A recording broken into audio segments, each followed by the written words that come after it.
Ay, ay, ay. That's not good.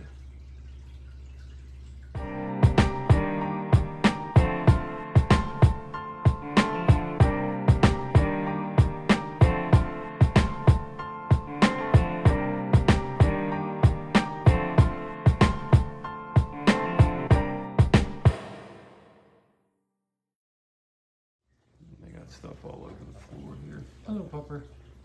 All right, how do we get upstairs? Do this way. Hello, puppy duppy.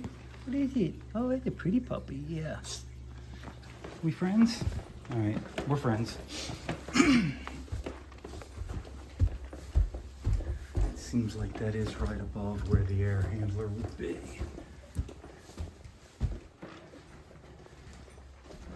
Let's see here.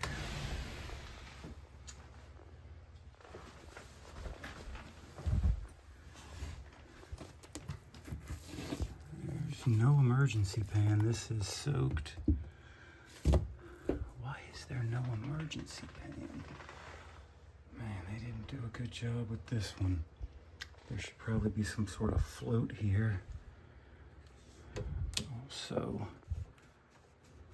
did this not cut it off? What the heck's going on here? All right, the filter is soaked. Yep,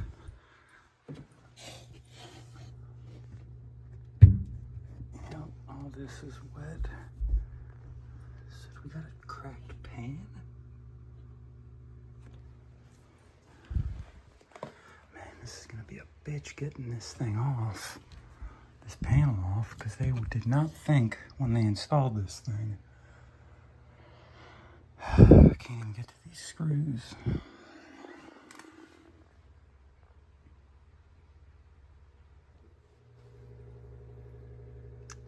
My God, they could certainly use a UV light here.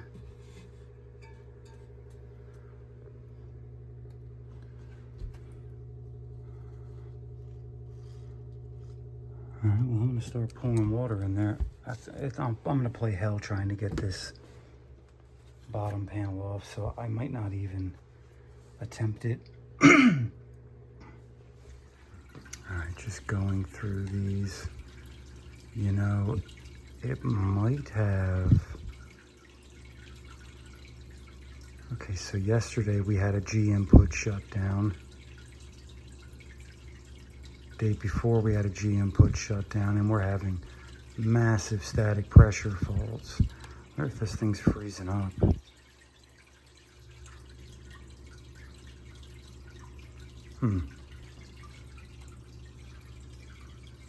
So I've said it before, but G input shutdown is the way Carrier Bryant wants you to wire your safety switches in.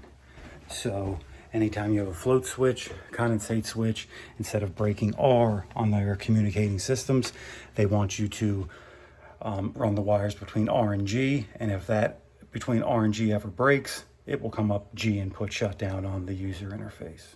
Yeah, I tried just pouring some water in right up top here, and it's leaking out everywhere. So I don't think that's going to be a good way to do this.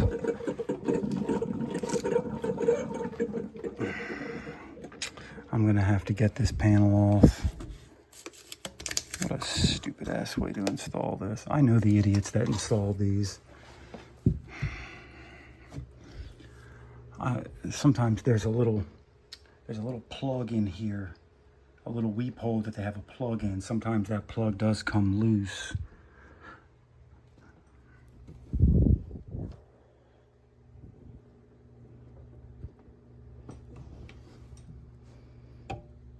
Can't really see anything at the moment.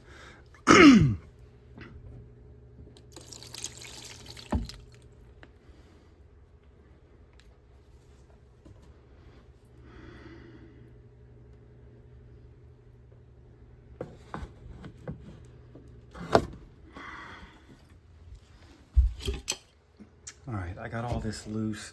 I still can't really see in there good. See what I'm looking at, if anything's cracked or anything. And just cutting this here and unthreading it won't work because it's so close to the wall here. So I'm gonna have to cut right here, take this out, unthread this so I can get this panel off so I can see in there. So that's what I'm gonna do right now. I'm gonna just cut that whole fitting and everything and just have to replace the male adapter and street 90. It's gonna have to be a street 92 because it'll, maybe not, I don't know. We'll see. Certainly gunk in there for starters. Eek. Let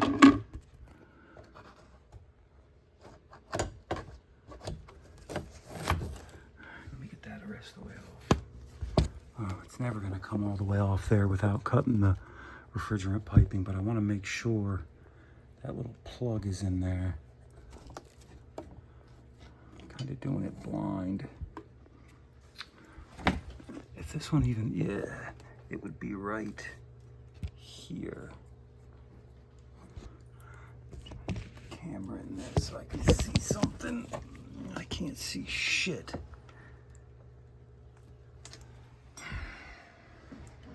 Alright, there's that little plug I was talking about right there. Also, what they did not do was put a plug in here. So, let me push this little guy in as far as he'll go. That little yellow weak plug. So, what I'm about to do now is I'm gonna put a plug in here for starters, and then I'm going to, what the hell? That popped right out of there. Where the heck did that go? Did it come in the other way? I went to push that little yellow plug in and it popped back out the other way. I have no idea where that was. Oh, it's over here. It's back in that cut there. I'm gonna have to try to grab that. Might end up siliconing that in.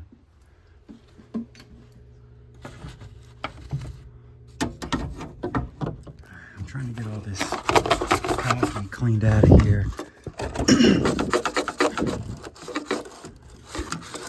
I'm gonna flush it all out down the drain here that I kind of just temporarily have set up. I think that was our problem though. It got a little clogged.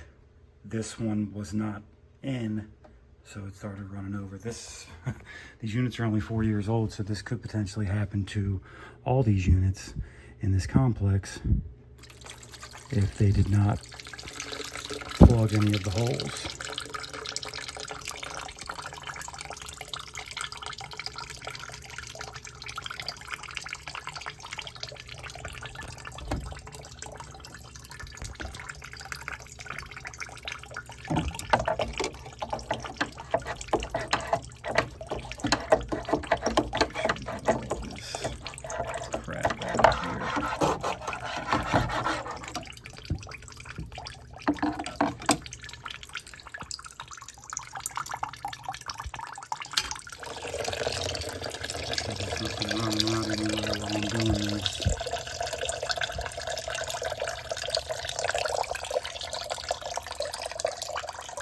We're gonna have a time getting all this dried up.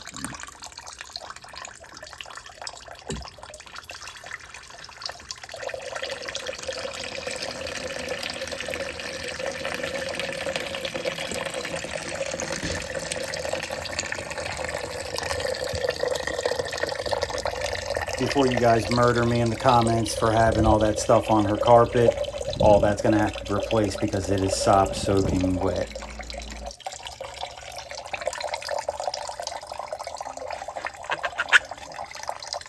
Alright, I think we got it taken care of. Just gotta put everything back together. Alright, we got our plug in. You could also put a overflow switch there. I don't have one, plus we have one right here, and with this in place now it'll work like it's supposed to. new male adapter, street 90, coupling, and then to our easy trap that was existing. All right, just left there. So you guys, it's very important to remember, whenever you have an upflow carrier installation, you have to make sure that secondary drain plug is installed. It's very easy to forget about, especially when they have that little cover that they put over it. That cover is not to prevent water leakage, it's to prevent air leakage. It's to seal that opening that the drains come out of. Some guys will put a plug in there, which needs to be done, or a overflow switch. I've even seen guys just put a secondary drain coming down, or they'll just put a 90 pointing straight up. Anything is better than nothing, which is what I find a lot on these. You gotta do something with that drain hole, guys. You can't just leave it open. It's gonna leak.